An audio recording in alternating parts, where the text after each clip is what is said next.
All right, class. So we are going to start to animate this movie poster that we made in the last lesson.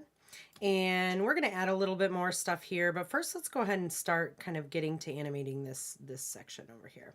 So the first thing that I want to do is I'm going to take this in little squared sections like it is gridded off, right? And we'll address each one at a time. And then we're going to want to group these separate sections together based on their animations, right? So, for instance, this little squared grid, the background we're going to want to attach with these dots, and like this background, like this shape here, we're going to also want to. Let me do this real quick. We're also going to want to connect with the background there with it, so that each one we can utilize in different ways if possible, right? And so let's kind of just go in order from left to right and kind of down and around. So the first one we're going to address is the dots. Let's grab, these are the circles. Let's see here, right here, circle pattern. I think we hid the squares last time. Let me see. Yep, we did. So this is a first grid. And we want to take that circle pattern. Let's just drag this on down to kind of match this little section here. And let's change these. We'll change them to brown. That'll be fine. So that we can kind of match them up and know where we're at here. So with this circle grid, let's think of how we can animate this in a different way. Let's go ahead to the circle patterns here. And the first thing that I want to do is I don't really want to go into the transform section because we don't really want to change this necessarily right away. Let's see what we can do with the transform properties of these repeaters. So let's drop down the first repeater and the second repeater menus. Sometimes let me drag this up here so it's a little bit easier to see, so we can give ourselves a little extra room. All right. There we go. Let me do something real quick.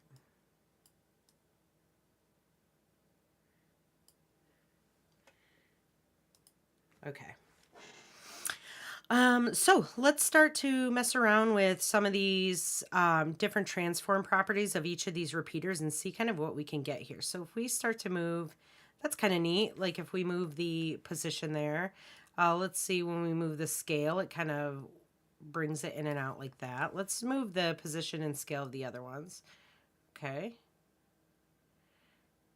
Oh, cool. You know what we could do is we can maybe animate both positions at the same time. So maybe the circles come into each other and or this, yeah, the circles like join into each other. Let's see.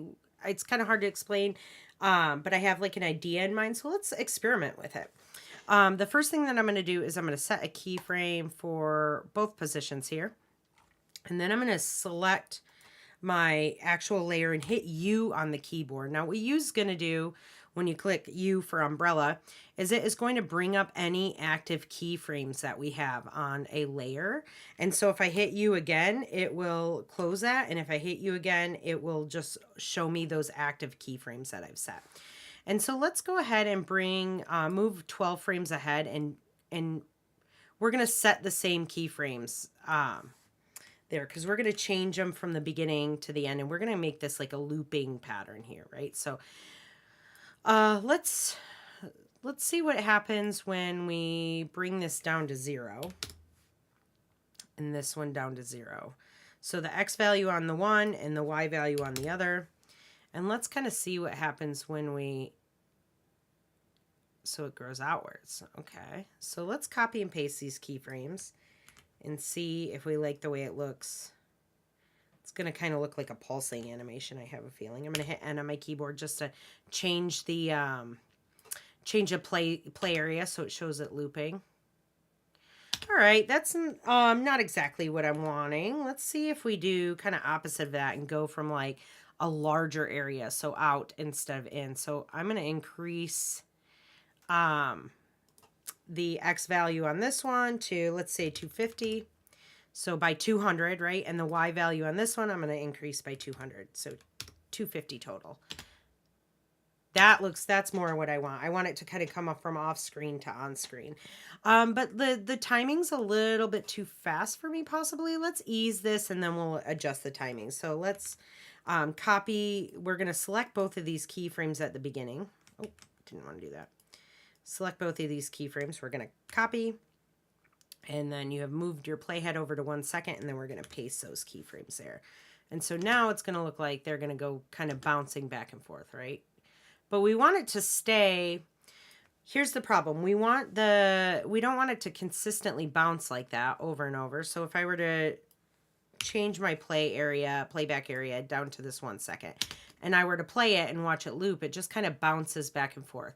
That's cool, but I want it to kind of stay in that grid pattern for at least a little bit of time so I can see what happens before it goes back to that expanded view. And so what I'm going to do is I'm going to extend the playhead back up to, let's say, a minute 12 frames, or a second and 12 frames. And I'm going to move my playhead over to that 1 second 12 frame. And I'm going to move these last two keyframes over so that they're aligned with here. And what I want to happen is I want this space between 12 frames and 1 second to stay stagnant. I don't want the dots to do anything.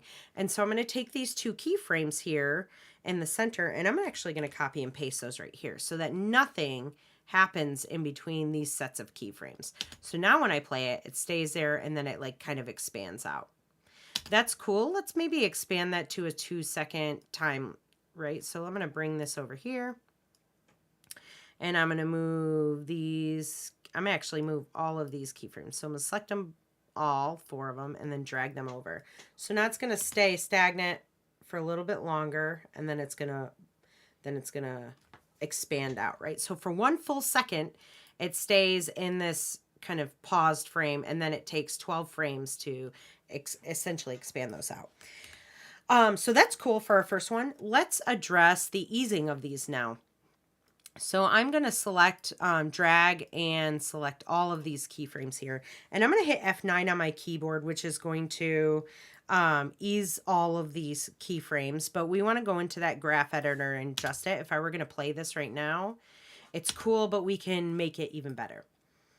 So I'm going to, in fact, I'm going to change the timing just a little bit so we have a little bit more time on this expansion, this like expansion and contraction. Drag that there. So it's a little bit shorter of a time. Let's see what this looks like. If I like this a little bit more. I do.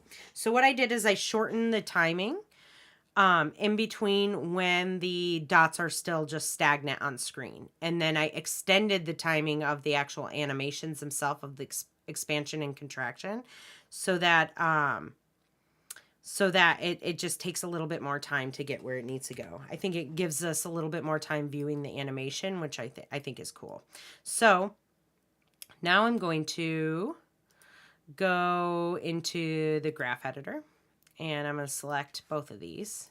Let's see if I can grab both. And I want to go into let's edit the value graph here, or the speed graph. Let's edit the value graph here.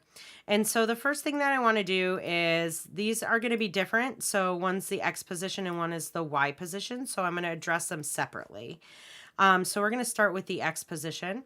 And I want a similar looking, I'm going to want a similar looking easing to be happening here. So I'm going to grab, I'm going to select the keyframes right here. Let's see where I can't see these Bezier handles. No, hold. Let's see, convert keyframe to auto Bezier. Let's see if that changes. No, undo that. Let's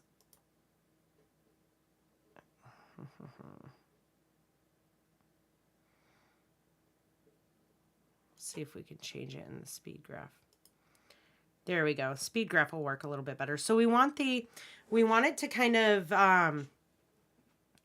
when it explodes out, or when it explodes, when it comes in, we kind of want it to slow into this stopped position right here. And then we want it to expand out really fast into this position. So it's like exploding, right? Boom. And right here, we want it to kind of slow and ease into this. So it's actually going to look a little bit different here. And so we want the peak of the speed on these graphs to be kind of at the beginning of the animation and at the very end of the animation. And so what I'm going to do is I'm going to take the Bezier handle on the second keyframe of the X value, and I'm going to drag that in towards the left-hand side. And then I'm going to do the opposite for the out animation, right? And I'm going to drag it as far as I can over here. So now what's going to happen? Okay, that doesn't look terrible. This is only the X position where this is happening too. So that's why it kind of looks a little bit funny right now. Let's adjust the Y position and see if the easing is something that we think looks good. So I'm going to select the Y position. We're going to do the exact same thing. I'm going to select the second keyframe by dragging and selecting. And I'm just going to push the influence of this Bezier handle over to the left. And I'm going to grab the third keyframe here in the center, and I'm going to drag this out over to the right. You want to make sure that you're not bringing this value up, because if you do that, then it will change. It will add like a value here, and you'll have like a jumping issue. So there we go. Cool. So now we have it it starts off fast and then slows into position, which is normally how you would do it, right? Like think of stopping a car, and then it's going to slowly pop out and of that position and explode into the quickness of the have that force of the explosion on the way out. So boom, which looks really cool. We could even accentuate that if we drag these handles over a little bit further, and that's going to give it an even more dramatic look. And then you want to just make sure you're matching the keyframes on the X value too, because remember it's like your values are split from each other, so they're no longer locked.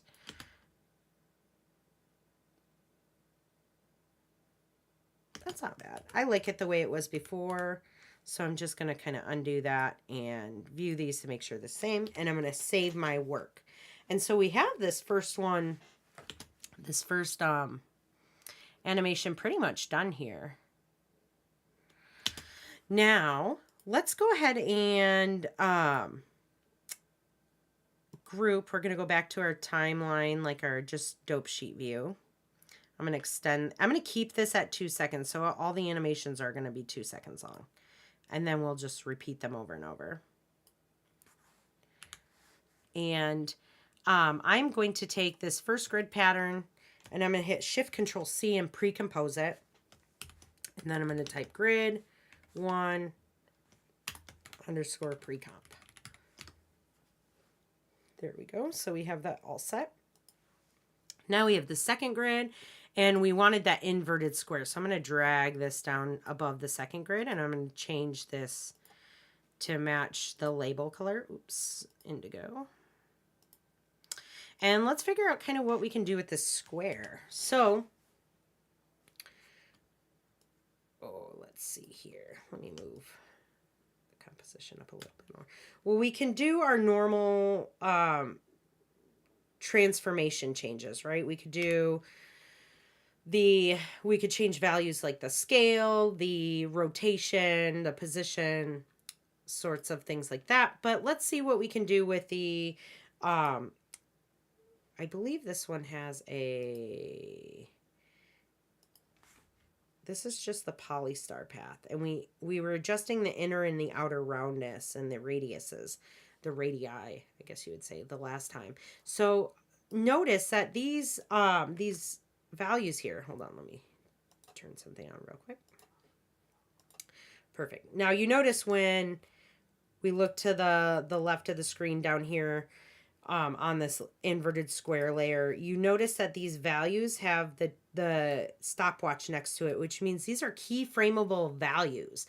So if you guys have started doing something like this, you can mess around and experiment and create something that looks really interesting by maybe combining a couple of these. You don't want to go too crazy, right? Less is more sometimes.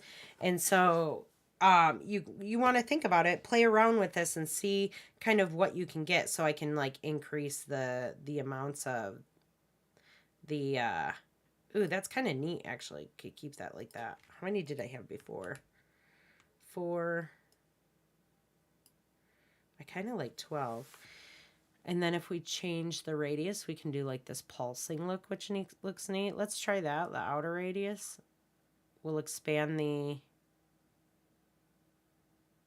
Let's do some expanding and contracting of this. So let's keep it along a similar timing as the other one, but maybe a little bit different, right? So I'm going to keyframe the inner and the outer radius here. And I'm going to move my playhead over to the 1 second, 12 frames. And I'm going to copy these keyframes here because we can always adjust the timing later like we did in the first one. Then I'm going to drag my playhead to the beginning, and I am going to change each one of these separately. So I'm going to increase the inner radius to 100. And then maybe I'm going to decrease the outer radius to 50. And then I am going to copy and paste these from the beginning. And then I'm going to drag my playhead to the 2 seconds. And then I'm going to paste this. And let's see what happens. Let's see what this looks like. All right, not terrible. Let's change the timing here.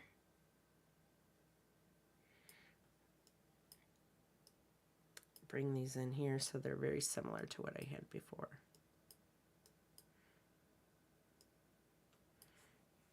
Now let's play this and check.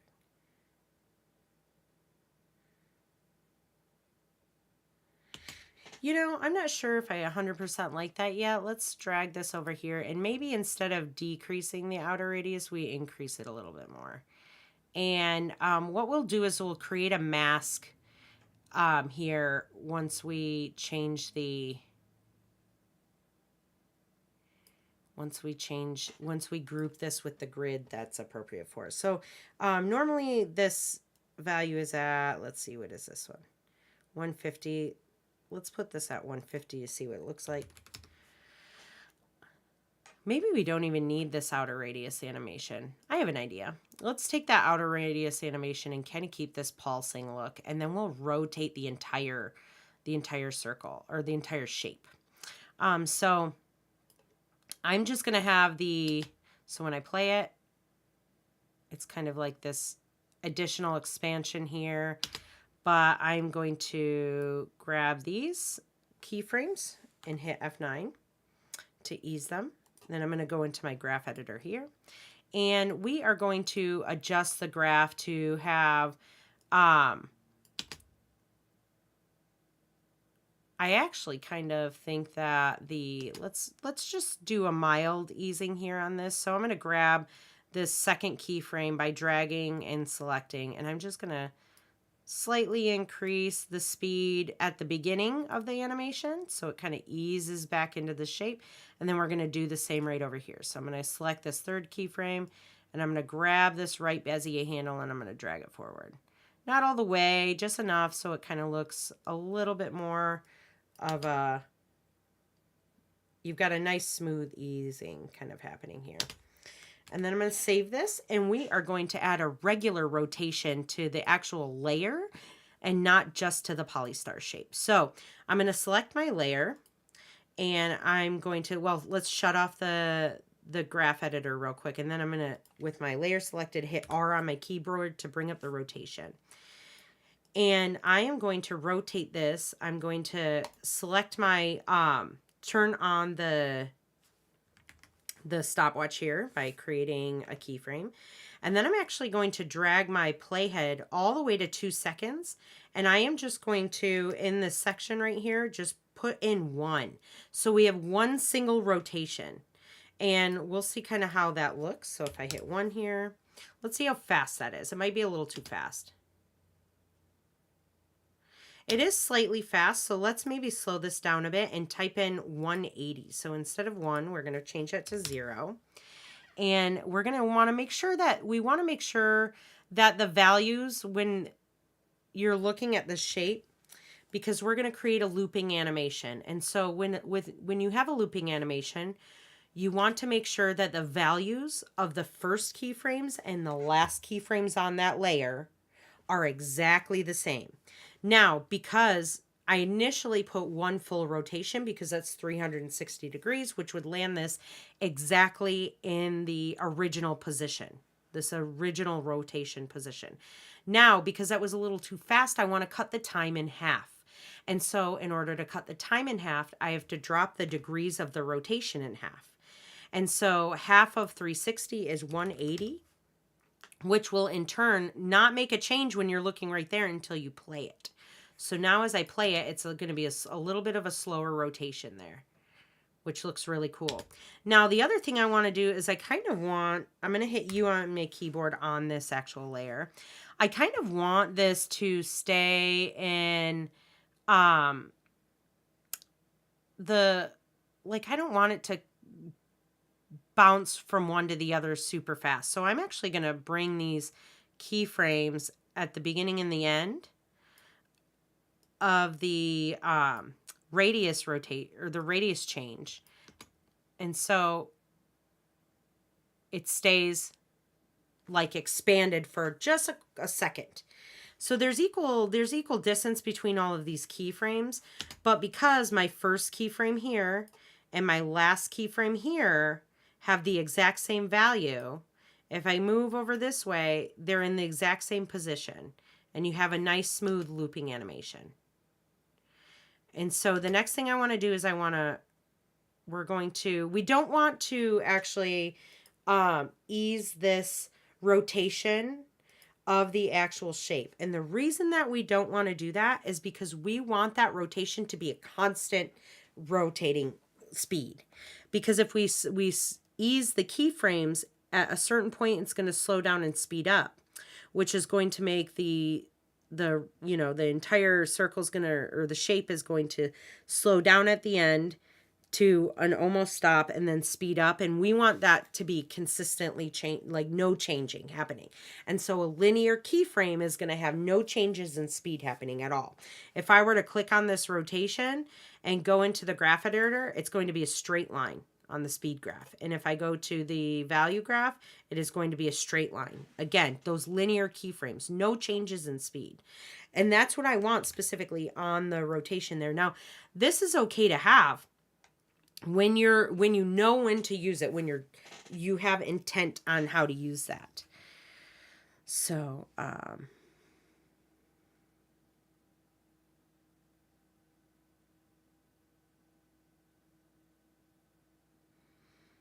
let me see here. Sorry, you guys. So now we have the second grid animated out. Let's go ahead and pre-compose these layers to grid 2, pre-comp, Shift Control C, and then I'm going to name it grid 2 underscore pre-comp. And then I'm going to change the color to that lavender color. Nice. And so the next one we're going to move to, let's see, are these circle shapes here. And grid 3, and then all of these circles are separate, so I'm going to drag these down here on top of grid 3, and then I'm going to change all the colors so that we have a consistent color choice. I'll change those to blue. This null was connected to the circle, so I'm going to drag that down there and also change that color. We'll want to bring that in. I'm going to save my work real quick so I don't lose it.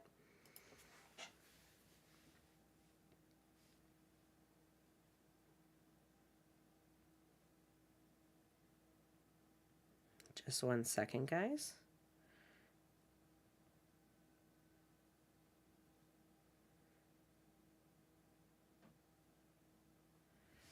All right. So I had an idea what I really wanted to do with this animation here. But I want to make sure that these circles don't really go beyond the bounds of this grid shape that I have here. So I'm actually going to pre-compose this entire thing first. So I'm going to select all of the layers, including the null, and I'm going to Shift Control C. And I am going to put in here grid 3 underscore pre-comp. Hit OK. And we're going to change the color to blue, and then we're going to enter into that pre-comp by double clicking. And now I can see where the bounds of my layer are. And the first thing I want to do is I want to actually kind of change the basically the bounding box of this pre-comp in general. So I don't want the area around here to be this large. What I'm going to do is I'm going to change what's called the region of interest. And so if you come over here at the bottom of your scene, there's these little buttons here which show you, you know, the how fast your animation is playing back for you in the program, your aspect ratio here. This one right here is your region of interest. So you're going to want to select that button. And what you're going to see happen is your mouse is going to change to a crosshair. And I'm going to control zoom in here real quick and use move this over using holding down the space bar to adjust like the location. I'm going to get as close as I can to the corner here. It doesn't have to be exact, but I don't want to cut it off, right? I don't want to cut any of the grid color off. I just want to, so if it has a little bit of a black area or transparent area around it, that's okay. And I'm going to create this bounding box there. And then what I'm going to do is I'm going to come up to the upper left corner here, and under composition, it's going to say trim comp to work, crop comp to region of interest. And I'm going to select that. And what it does is it changes the actual pre-comp size. So now if I were to select down here in my timeline and hit Control K as in kite, it will tell me my pre-comp is now 345 pixels by 680. But when we go back into our main comp, our pre-comp is, it's our main comp, like nothing has really changed. And so I'm going to just kind of move this over here to line it back up. Let me see. I can tell where it needs to go. I'm going to shut my background off. That way I can see where everything needs to go. You're also going to see that these circles actually go outside of the grid here. So we're going to fix that as well. I'm going to just arrow over my shape until it's aligned perfectly to where I want it to be. Let's zoom up here. Let's kind of look. It needs to go up just one more. We're going to grab that pre-comp down here in the timeline. I'm going to arrow up just one and over to the left one more until we're kind of perfectly almost aligned. I could probably do it a little bit differently. One up. There we go. Nice. That looks nice. Grab this here. Let's make sure it's aligned right there. Looks pretty good. I'm going to save that. And then before we go to animate that, let's fix this issue of where it's running out there. So I'm going to go to the grid here. And I am going to do the same thing. I'm going to crop the region of interest to the grid shape. And so I'm going to select this region of interest here. And I'm just going to draw a square around the grid as close as I can without cutting things off. Then I'm going to go to composition up at the top left and go to crop comp to region of interest. And now I'm going to go back to close that pre-comp out, go back to my main one here, and then I'm going to move this. So I can just click and drag now. You want to make sure that you are aligning. Oh, we're going to just zoom in here, move over. We're real zoomed in at this moment. And I think we're going to have to just nudge this one over just slightly. Oh, not grid 2, grid 1. Right there. think that's going to look good. Let's check the top. And what I'm actually lining up is not the... Here, let me show you guys. I turned my rulers on by hitting Control R as in rabbit, and I'm just going to drag. If I just click here and drag a ruler down, it will show that, and then I can just delete those by clicking and dragging them back off screen. Let's see here. And I can just drag this down here to make sure things kind of line up. I'm actually going to select this grid, this first grid, and move it down, I think, 1 or 2 more. There we go, 1 more. And now I think it's pretty much aligned. I'm going to drag that ruler out of the way. I'm going to keep my ruler bar up just so I have it. All right, and this one's okay. We will just pre-compose. Grid 2 has been pre-composed. Let's just change the region of interest. So we'll grab this. Again, as close as you can without cutting anything off. And then under composition, crop comp to region of interest. Let's not duplicate, but save our work. And we're going to close this and come over here and move it back into place. So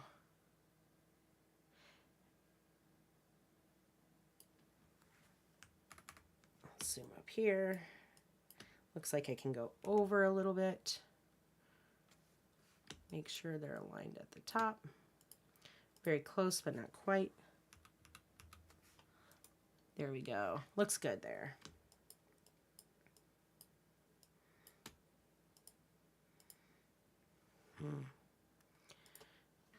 Let's grab this first one again and maybe... There we go. I'm actually going to move this second one down a bit. There we go. All right, and now let's go to animate this circular grid here, or the circles here.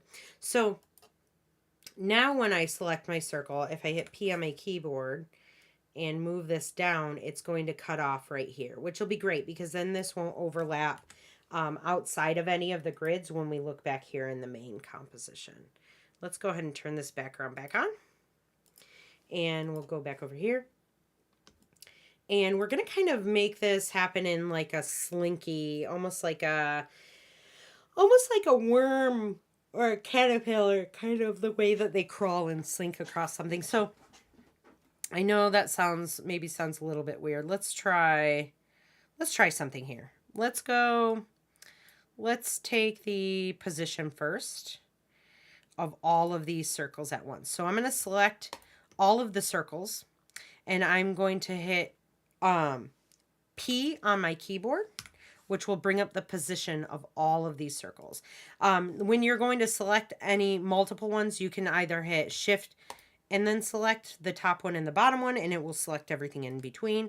Or if you want to select only specific layers, if you hold Control and click on those specific layers, you will select multiple layers, but they won't select all of them in between. But for this case, I want them all in between selected. And I'm going to move my playhead up to about 18 frames. And I'm going to keyframe this original position and then move 12 frames ahead. So it's 1 second, 6 frames. And I'm going to, again, keyframe this stagnant position, right? So it stays like this in the middle. And then we are going to animate the position of the Y. So I'm going to go down maybe to, let's see how far that was. So that's 227, let's say plus 50 frames. Cool. So we're just going to add 50 frames to each one of these Y positions. So plus 50. I'm just selecting the Y position here and just hitting plus 50, and it's just moving everything 50 frames down. Or not frames, but 50 pixels down. So plus 50, plus 50, plus 50, plus 50. So now when we play it, it's going to look like everything moves at once, but we're going to fix that here in a second. The next thing I want to do is I want to copy and paste these keyframes over here at the 2 second mark so that we're looping this animation, correct? Now, if I hit Control C and then Control V, oh, wow, they've changed that now. It used to be that it would duplicate all of these layers, but it doesn't do that at the moment. So they made this update, which is fantastic.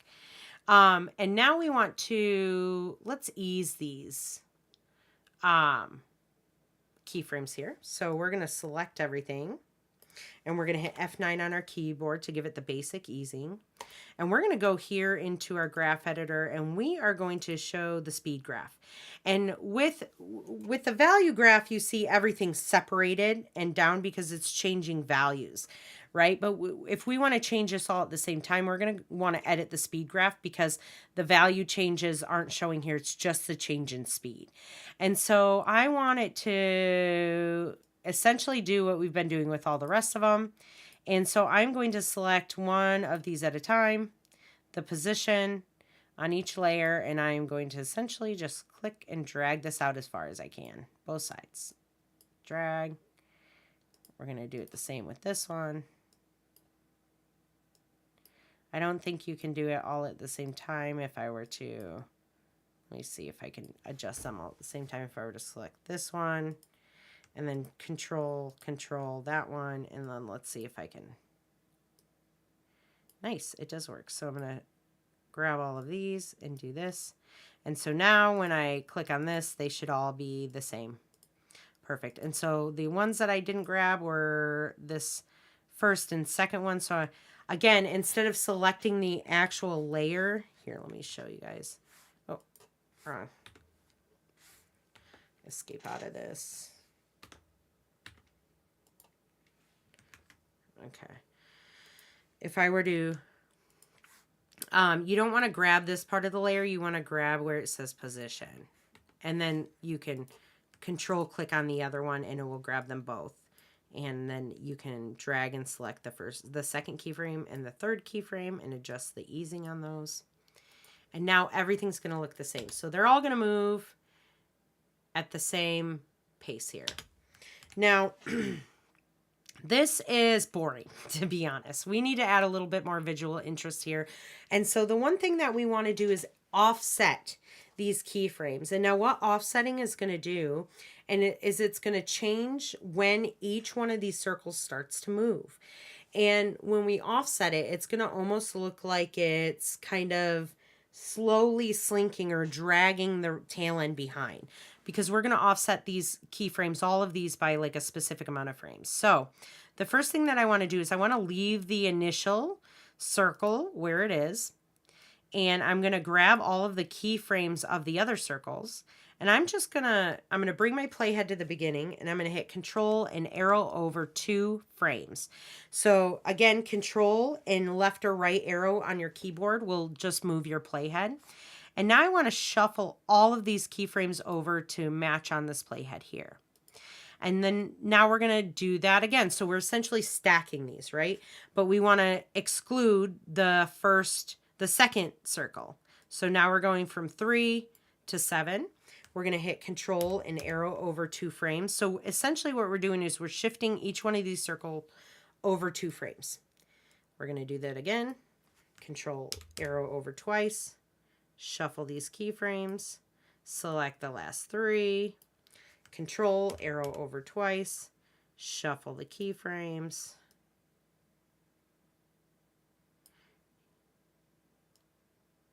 There we go. Select the last 2. Control arrow over twice. Move this. Control arrow over twice, 2 keyframes. And then move that last one. And so now what's going to happen is each one of these circles is going to be delayed 2 frames. So it's going to kind of look like, there we go. Cool. Now we want to extend the playback area here so that the animation completely loops, right? So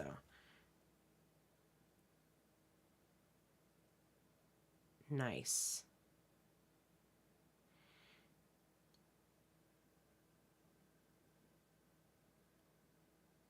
Cool.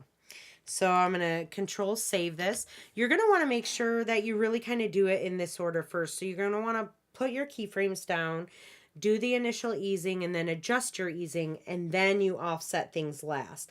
And that way you don't have to come in here and adjust the easing, you know, all separately. You can do it all at once. And when it comes to animation, like I've said before, working smarter, not harder, is going to save you a lot of time. It's going to save you a lot of energy, and you're going to be able to get things done a lot quicker. And so now I'm going to want to make sure that I expand this out to the 2-second 12 frames here. And now we can play this. We might have to adjust this. Actually, let's go back to the 2 seconds. We're going to adjust this so that we don't have to change the time here, because if we have to change the time, stuff might become a little bit harder. Let's go back to the third grid and let's kind of grab all of these end keyframes and bring them in to be at 2 seconds. And then we want to make sure so that the last one, you want to make sure that the last movement is here on the 2 second mark. I'm going to hit on my keyboard to change the playback time. And then I'm going to select just the middle ones. Just the second and third keyframes on all of these layers. And we're going to just shuffle those back in a little bit so there's equal spacing between all of the keyframes here. So now it's going to loop between that 2 second mark. Nice. So now I can save that, and we don't have to extend the timeline thing. It's all still happening at the same time. So if I play it, everything's going to continue to loop on that 2 second. Perfect. I'm going to save here. Let's go to the next one here. Actually, I'm going to show you one more animation here, and then I'm going to let you guys experiment with the rest of yours, because yours might not all be the same. And now that I've kind of showed you different ways to experiment with these ones, I think you could pull off something similar or something more interesting with like this 4th, 5th, and this last grid here. Let's try this one here. Let's do, let's maybe make it so these ones kind of move into view and shuffle around. But they have to be within I want these to be within this area, so we kind of want to mask it out, right? So I'm going to grab this polygon here, and I'm going to drag it down to above the grid 6, because these are the same ones. And I'm going to change the color to, I don't know, green. And we're going to Shift Control C, which is going to pre-compose that, and I'm going to put grid 6 underscore pre-comp. Hit OK. And I'm going to change this back to green. And I'm going to double click into here. And we're going to change the region of interest. All right.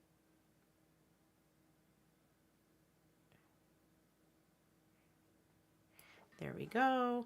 We're going to composition, crop comp to region of interest.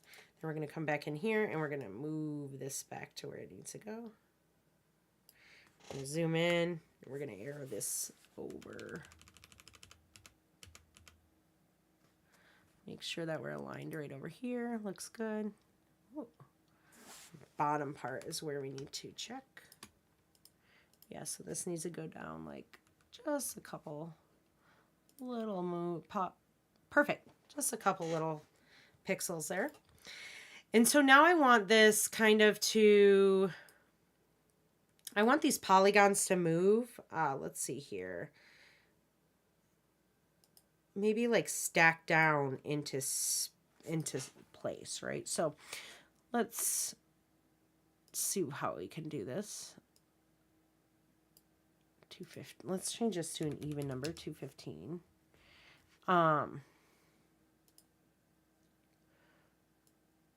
Cool. So we're going to do a couple different animations on here. And we're going to do it with the Y value on the transform repeater.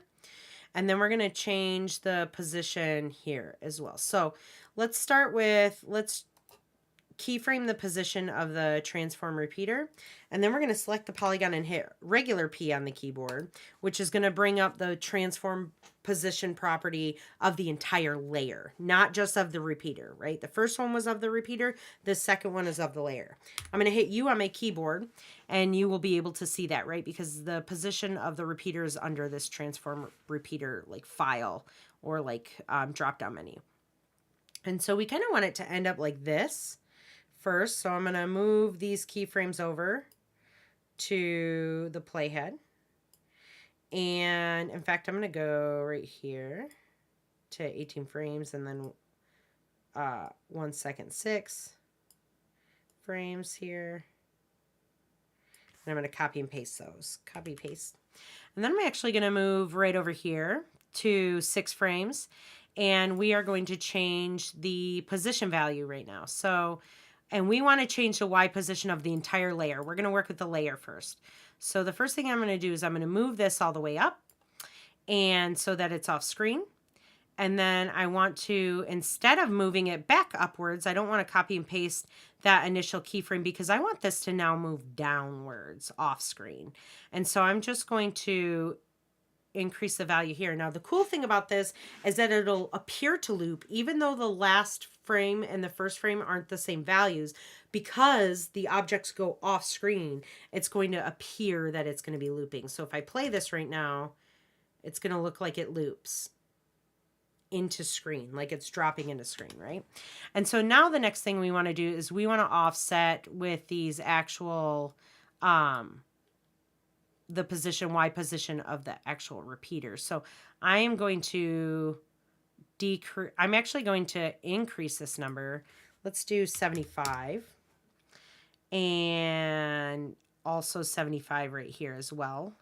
Because we want it to look like that last one's kind of leading it off screen. So now if I play it, it's going to look like they kind of stack into place. In fact, I'm going to move the position of the entire layer, the first and last keyframe of the entire layer position, and move those to the beginning and the end here at 2 seconds of the playback area.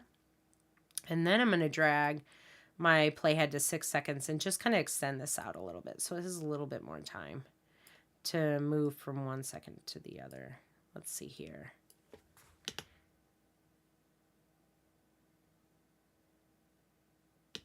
All right. In fact, this one, I want this to kind of, I'm actually going to flip these around. So I'm going to take the position of the entire layer and move that one into 6 seconds and then move the position of the repeater over to the 1 second frame. So let's see here, or the zero frames.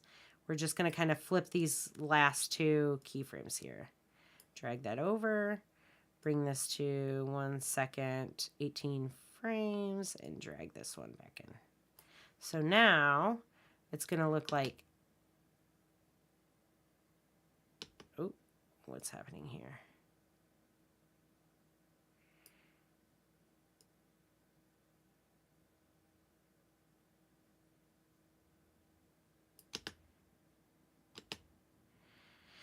Maybe these have to be completely in line. Let's see this.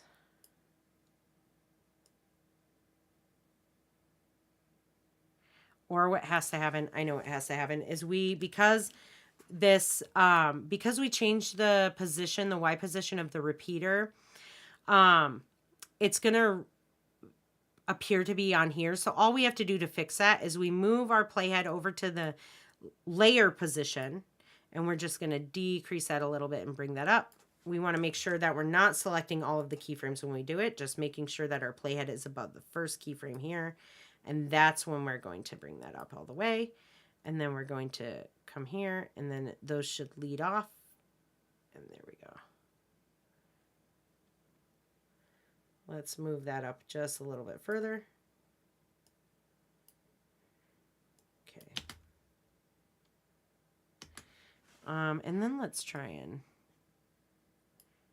change this around.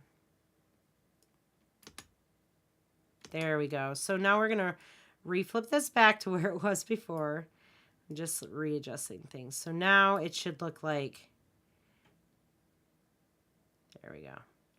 Now the keyframe should look like this, right? So you have this one at the bottom is going to be the actual layers position. And the one above here is the repeater position.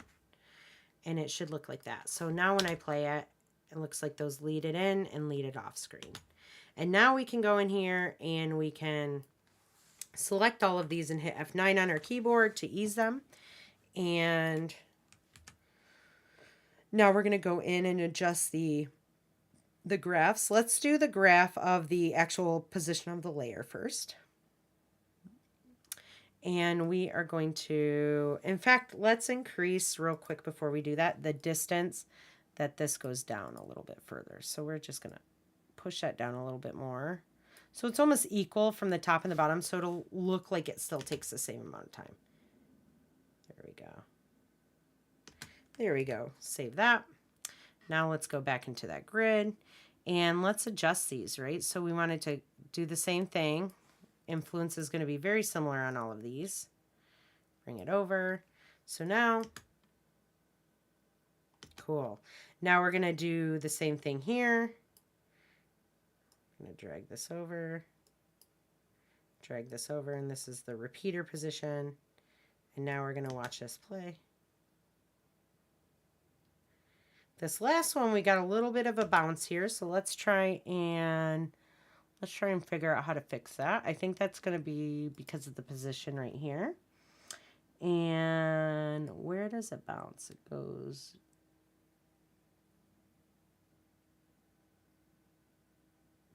That is going to be the actual repeater position. So I'm going to zoom in here just to be able to see.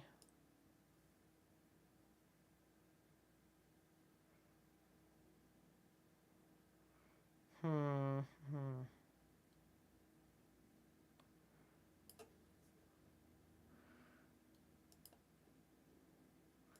going to undo the position and see if it does that.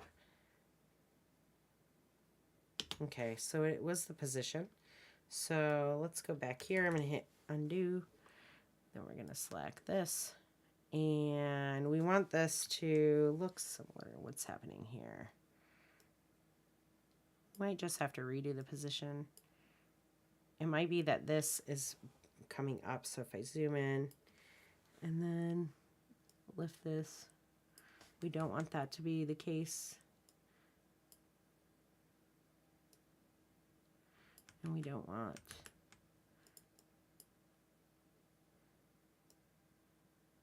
let's drag that all the way over.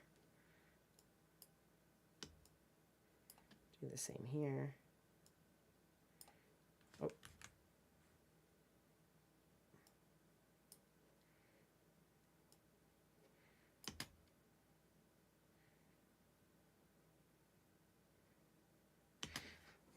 Maybe the influence is too much, so we're going to just grab this and we're actually going to bring it in a little bit more.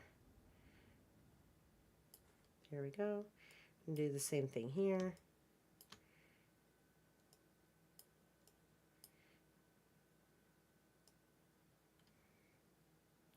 Keep a similar looking influence. Let's go here. There we go. The influence was a little bit too strong there, so we just had to adjust that. I'm going to save this. And now if we go to our main comp here, we zoom out and we start watching this. Cool. It looks like it drops in and out of there. So I'm going to let you figure out how to do the other ones of your grid. Because these should all be different. But now that you've got, you know, some more information on how to use those repeaters and how to mess around with the values and what kind of animations you can get with it, I'm going to let you experiment with those and come up with something cool, because I want each one of these grids to be animated. Now, the other thing that I want is you have to have some animated text over here as well. And so let's just throw in some text here. 1 second. Let me just pull some stuff up, see what I can do.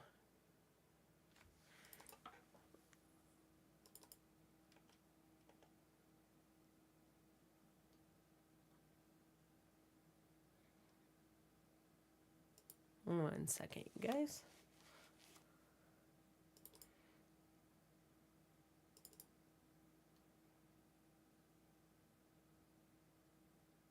I'm just pulling up a file off screen.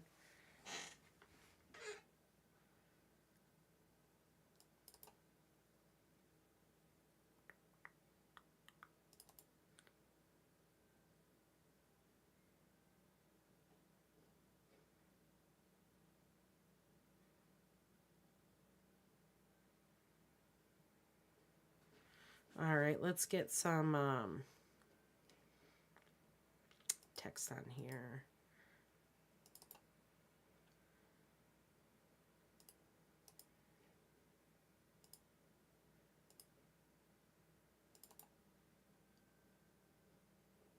Okay. So let's add a little bit of text on here. The first thing that I want to do right now, looks like my essential graphics, like my panels don't look the same. I think I shut off. Let's go to window, workspace. Let's go to all panels. There we go. Just so I have them all here. And the next thing I want to do is grab my text tool up here in the upper left corner, and I'm going to click down here, and I'm going to type, let's see, Indie Fest 2025. Maybe it's like, yeah, that'll work. You guys can do whatever one that fits your personal preference as far as like what the name of your music festival or maybe like musical artist poster would look like. And I'm going to increase the size here quite a bit. Let's bring this up. Maybe 125. And then let's change the font here. I believe you guys had a, there is a specific group of fonts that I gave you guys. Try and stick within those. I am going to try and find one here that I believe it would be, it's going to be a serif font, so it will have the little feet at the bottom. Let me see if I can find one. I kind of want a thicker serif font, so I want it to be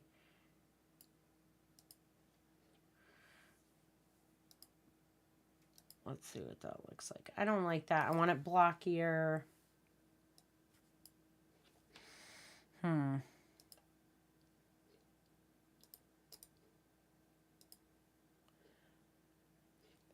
me see. A nice thick font. We'll find one in here that has the little feet on it. No, it's not thick enough for what I want.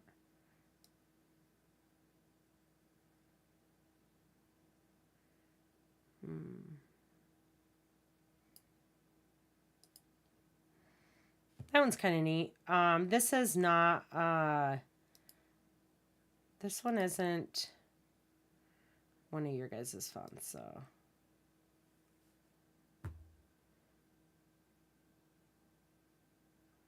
This one. Ultra. That's a good one.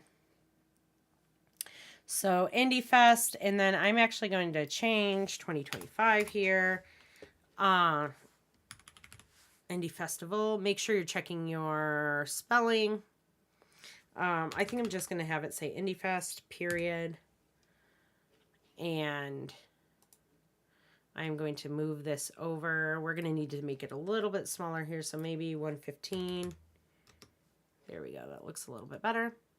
And I'm going to turn on my title action safe. Basically, it's like grids that will allow you to see where your animations should be placed within the bounds, right? So all of your animations should be, again, within these, within the title action safe over here. So I'm going to zoom in and just kind of move this one over so that it's within this area. And what I would do later is maybe select all of these grids and scale them down using a null and push them over a little bit more so they're within this bounds. And this, let's change the size of these real quick to 100 so we don't have as much, it's not so tight right up there. And let's animate this text in a more like an interesting way other than just what we have done so far. I'm actually going to turn this into all capital letters. So if I want to do that, I can retype it, or I can come over here and just select all caps under my properties panel. And because this is text, we have a lot of different abilities on how we want to animate this. And one of the ways that you can animate this, let's go into the effects and presets, and we'll go under text. Let's see, text down here on the left, and that's not it. Where is it?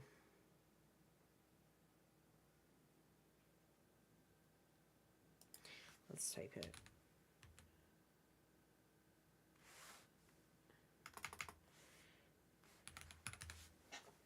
Text, typewriter, blinking, animating in, animation presets it's under. Let's zoom down here. We don't want to do 3D text animating in. We want to animate it in. So pop buzzword, what is that? Let's see what that one is. Okay, so it just kind of creates like a stop motion animation where the words just change. A random fly-in. Let's see if we can. That's kind of neat. Maybe adjust that a little bit. That's cool. Let's keep that one. I'm going to select the text here, and I'm going to go into motion. Not that.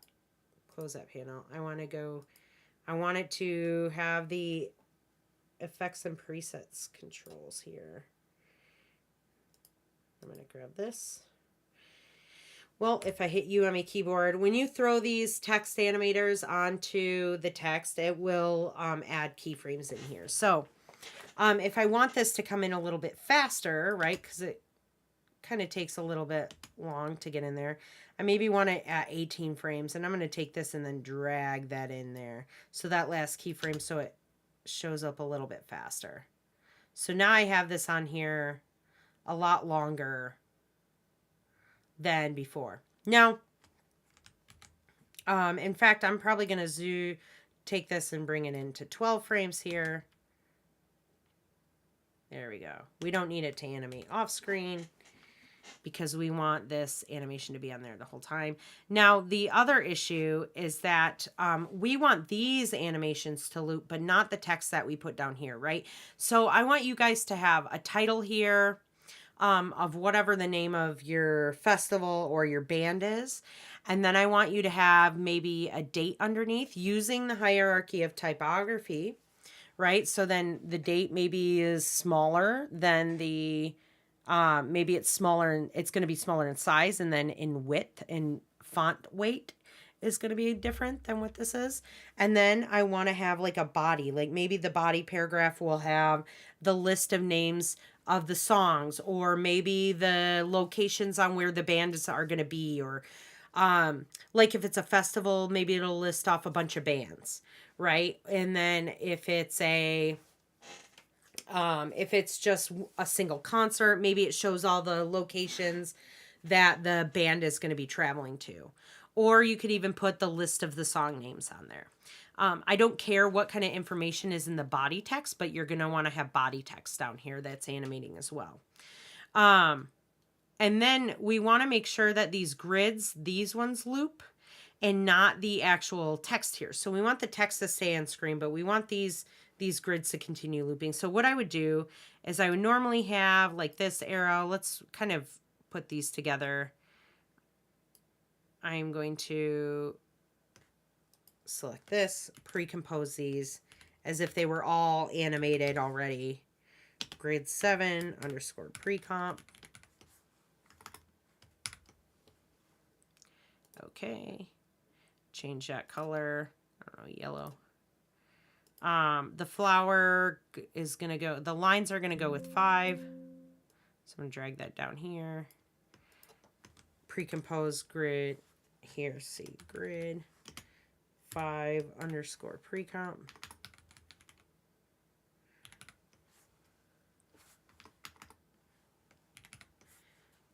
Okay. Change the color. Okay, that's peach. And then the fourth one is the flower, which I'm going to drag down here and pre-compose these. Grid 4 underscore pre-comp. Okay. So we've got all of our pre-composed grids together. And then the next thing I want to do is I want to make sure that all of these pre-comps are controlled by this grid controller null that I had last time. But I'm going to reuse it here because once you... So there were the grids were all connected to the grid controller, but once I put them into separate pre-comps, it's going to break that parent-child relationship.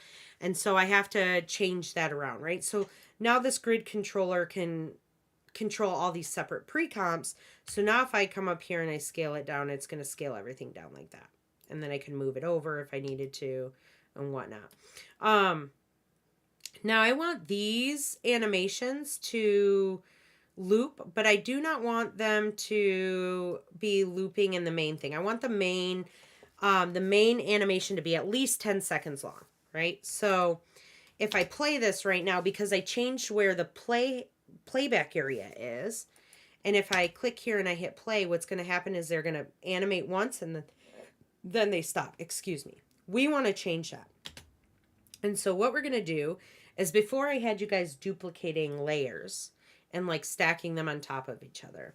Now, if we were to do that here in this main composition, it would look very chaotic. It would be tons and tons of layers. It would just be too much work. Instead, what we're going to do is we're going to use something called an expression.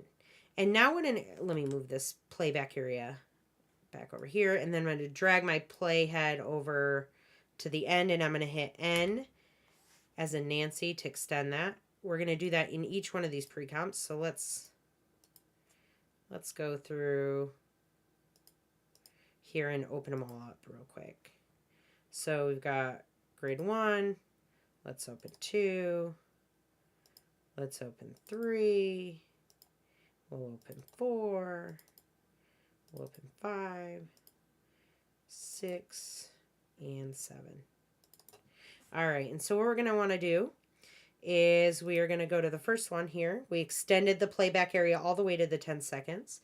And we are going to select our circle pattern because that's where the animation is. We're going to hit U on the keyboard to show these keyframes. And then we're going to, we want to add this expression. Again, what an expression is it's a format of coding that adds an automatic animation to whatever property that you're adding it to. Now, they get very complicated, and you don't necessarily have to know coding in order to do this. And so let's see how we can get this done here. So the first thing that you want to do is hold down Alt on your keyboard and then select the stopwatch. And what's going to happen is the value here is going to turn red, and you're going to get this little expression menu that pops up here with this area right here that can be typed into. Instead of like coming in here and typing, which you can do to add your own coding, if you come over here to this little play triangle icon and you click on it, you can come over here and there's a menu of all different expressions that you can use. And the one that we're looking for is going to be a looping expression. And so I believe it is going to be under property. Yes, under property. And then you're going to go loop out. So what looping out is going to do is it's going to make sure that those values continuously loop after the last keyframe. And so now if I play this, it's going to continuously, I only did it on the X value animation, and it's going to continuously loop those keyframes. Now we want to add this expression to the one below.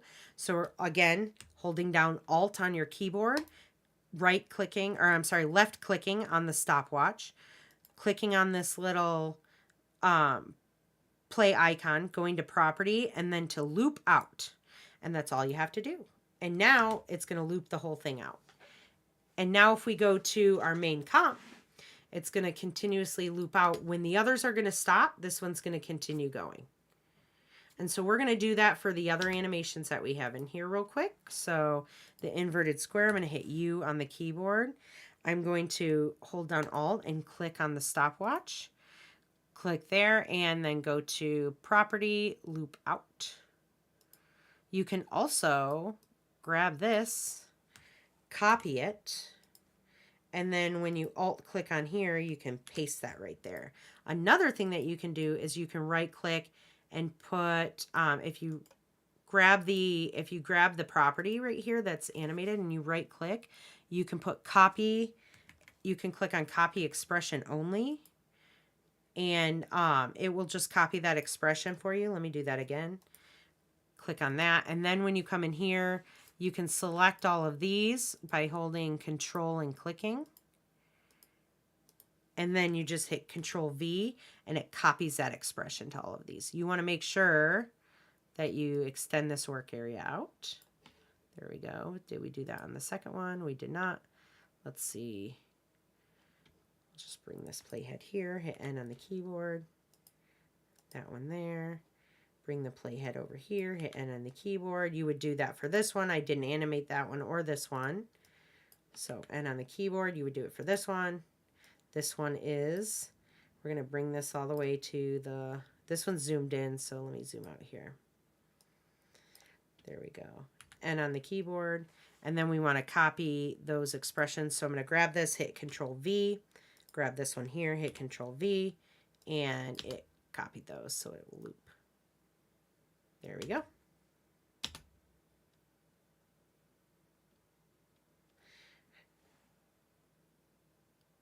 Let me see. So the reason that these ones are off is because of the, so when you're, this one's not going to work with the loop out animation. Let me see if I can hit in here. No, I don't think that will work. And the reason being is because these last keyframes and the first keyframes do not match up. So if I want to change that, but have them offset, I want to make them the same timing, all the keyframes, and I'm just going to grab all of these and I'm going to shuffle them over 2 frames, kind of like we did the offsetting of the other ones. So there we go. And that fixes that problem. We don't have to reanimate anything. In fact, I think I might shuffle it over just maybe 1 more frame. So it's 3 frames instead of just 2. There we go. Save that. And then you would do the same thing for this last comp here. I'm going to save that. Now I can close all of these out because they're all looping. And now when I go to my main composition, when you have you're going to see all of the gridded animations will loop, but the text animations will stay on screen, which is what you want. You don't want those text animations to come off screen because we want to be able to read it, right? And so you'll animate the text for the title. You're going to animate the text for the date, and then you're going to animate the text as well for the body paragraph or whatever it is. So like the names of the band, the names of the tour locations and dates, or the names of the bands that are going to be at your festival, or the names of the songs that are on the album, right? And so once you're done with this, you're going to export this at 1920 by 1080 at in HD, so format, and at 24 frames a second. And then you're going to turn this in to your canvas. So I'm going to go ahead and put a spot for you guys to submit this. Again, I want to see animated text. I want to see an animated grid of different shapes. I don't want the animations to repeat themselves as far as like what each one is doing. Each one should look a little bit different in its own way. And then you guys should be all set to go and turn this in. And so this is just kind of like what we're doing is we're utilizing what we know and we're recapping and we're adding them and stacking them together so that we can move into maybe more advanced animations a little bit further into the semester. So go ahead and get this done. And in the meantime, sorry about that, I will be doing some grading this week. And if you guys have any questions, please reach out to me over Discord or in Canvas.